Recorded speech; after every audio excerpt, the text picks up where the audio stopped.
presse avec Hélène Frade. Bonjour Hélène. Bonjour Damien. À la une de la presse, notamment ce matin, l'alerte de l'Agence internationale de l'énergie atomique qui affirme que l'Iran a accéléré son programme nucléaire depuis plusieurs semaines maintenant. Ah oui, le Wall Street Journal, le quotidien américain, voit dans la décision de l'Iran de tripler sa production d'uranium hautement enrichi, un échec des efforts diplomatiques discrets entre Washington et Téhéran pour apaiser les tensions, une démarche susceptible d'approfondir la confrontation de l'Iran avec l'Occident. À un moment où, on le sait, le régime soutient les attaques des milices alliées contre Israël et contre les forces américaines dans la région.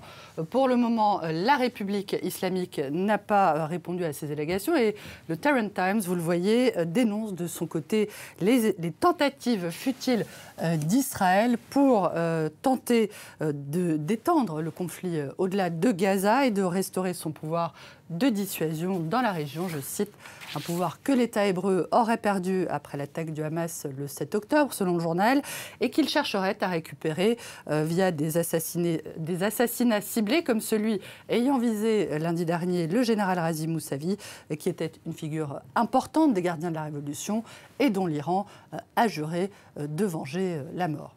Le régime islamique dont le soutien au Hamas ne fait pas l'unanimité en Iran. Oui, c'est ce que fait apparaître ce reportage de La Croix qui montre ici, vous le voyez, des manifestantes justement du corps des gardiens de la Révolution, brandissant notamment des drapeaux palestiniens lors d'un rassemblement à Téhéran.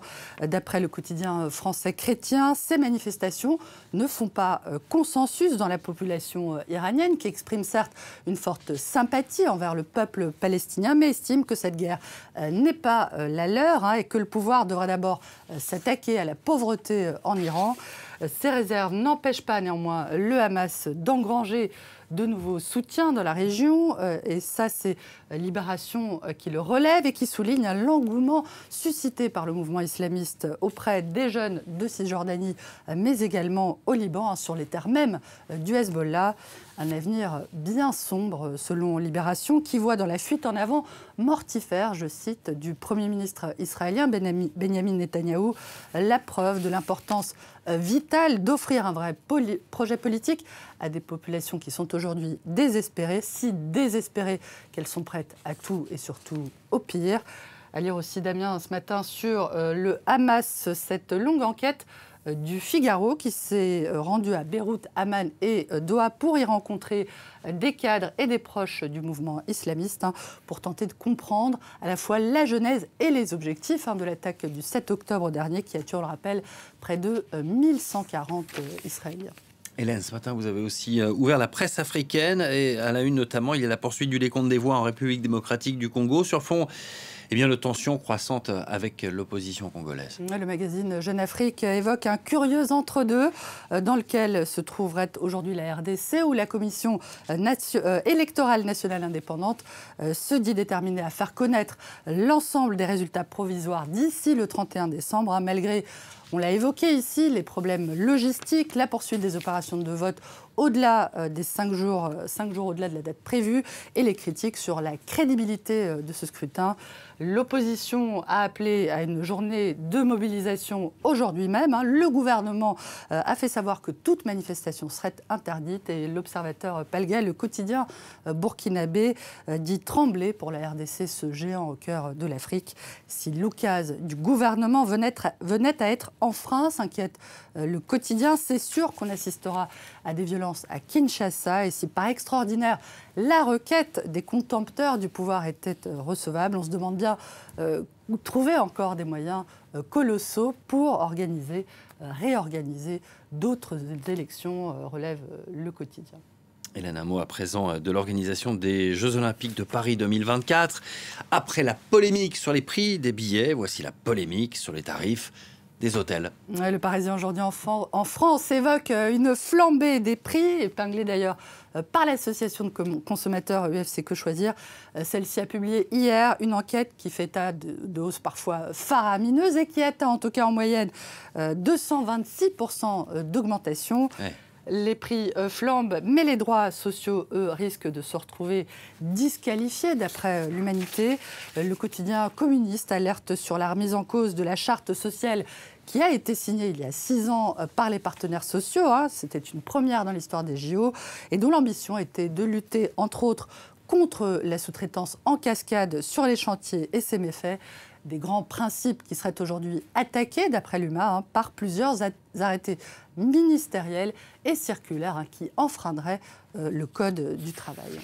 Polémique toujours et toujours en France, après la publication hier d'une tribune de plusieurs personnalités qui défendent l'acteur Gérard Depardieu, mis en examen, on le rappelle, pour viol et agression sexuelle. Gérard Depardieu est probablement le plus grand des acteurs, le dernier monstre sacré du cinéma, écrivent entre autres les signataires de ce texte qui a été publié hier par Le Figaro, en dénonçant au passage le lynchage dont l'acteur serait victime.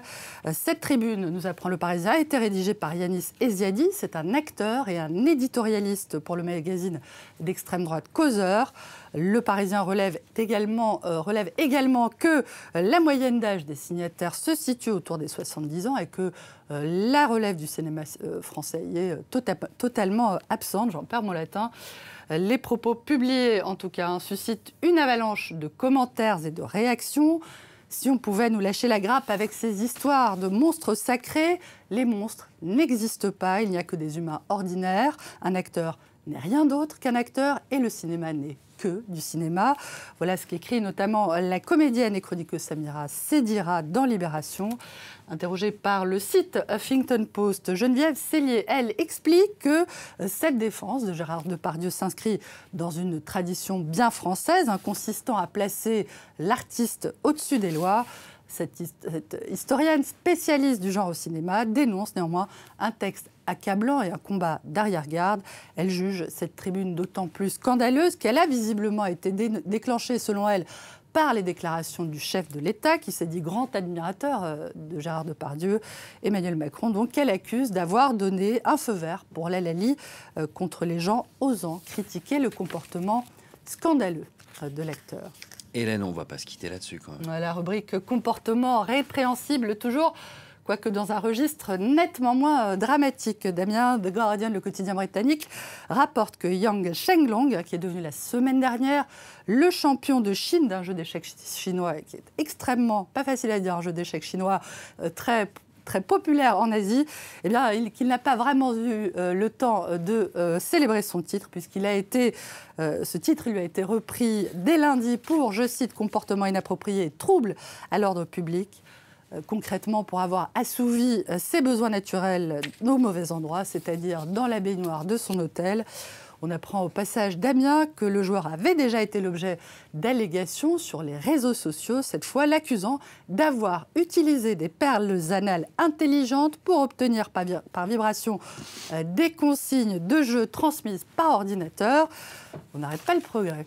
Ouais, merci Hélène. Bon, voilà encore une transition en dessous de la ceinture. Si je vous dis suppositoire solitaire, échalas titanesque, chandelier creux, lampadaire tragique ou Notre-Dame de la Brocante, je n'ai pas la moindre idée de ce dont vous parlez, Damien. Eh ben, c'est la Tour Eiffel à la fin du 19e siècle.